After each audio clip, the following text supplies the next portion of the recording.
Warm, bold Cajun spices with bites of tender steak all in a creamy sauce. What else could you need?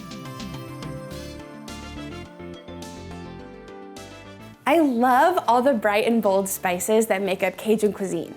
Cayenne, black pepper, and oregano, combined with other spices, all give you that perfect kiss of heat.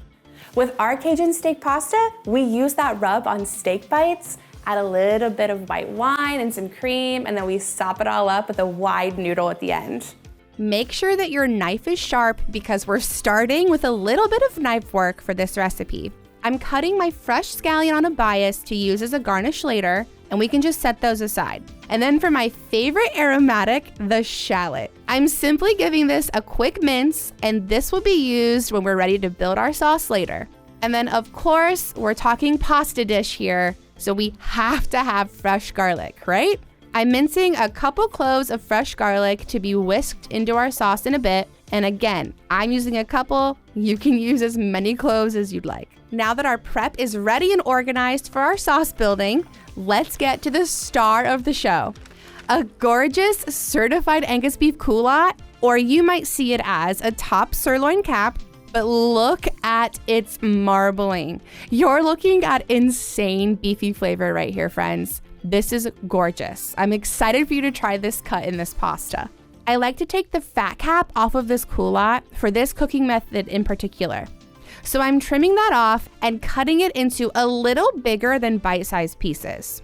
I season generously with my favorite Cajun rub and make sure that everything is coated evenly. Heat a skillet with a touch of neutral oil to medium-high heat and sear your steak bites in 2 to 3 batches, making sure to leave room so everything can sear evenly, and be sure to get that beautiful caramel color on at least 2 sides of each steak piece. That color means big flavor. This cooking should only take a few minutes, honestly. Transfer your caramelized steak bites to a separate pan while we make our quick cream sauce. Into the same pan with all of that fond on the bottom, start melting your butter. As your butter melts, all of those bits will be picked up. Don't worry, don't clean your pan. We want this flavor. And then next goes in our minced shallot. And work that all around while again picking up those bits of goodness from the bottom. Adding in your fresh garlic, give everything a good stir, and you're basically ready to hit it with your wine right now. This wine will deglaze the pan and help everything start to simmer and reduce down together. It all happens pretty quickly, guys. It's really, really easy. Next, in goes our tomatoes with a good shake of our pan to make sure that everything isn't sticking. And then, of course, more Cajun seasoning for a good, hearty kick. Feel free to add more or maybe not. To really finish off the base of the sauce, in goes our chicken stock, our heavy cream, and a little bit of grated parm, and we bring it all to a simmer. Make sure that your tomatoes aren't sticking to the bottom as your sauce is simmering, and dump in all of that beautiful caramelized steak. And at this point, you can turn your heat down to low and just let it simmer. You're done. Okay, so I underestimated the space in my pan, so I'm gonna transfer this into a larger pot to finish this off. As your sauce continues to simmer and thicken, we're gonna get our wide noodle pasta cooked to al dente.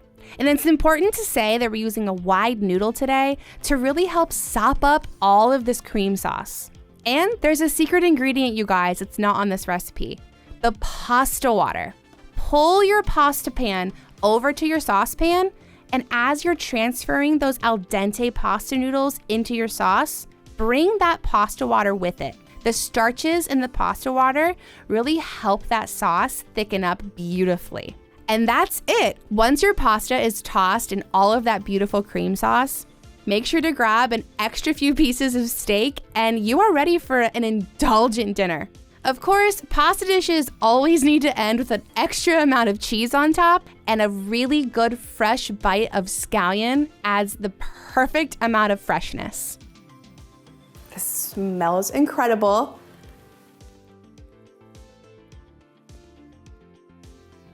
Woo! The spices are so good. The beef is so tender. This dish is full of flavor and it's so simple to make. We'll see you next time here in the Test Kitchen.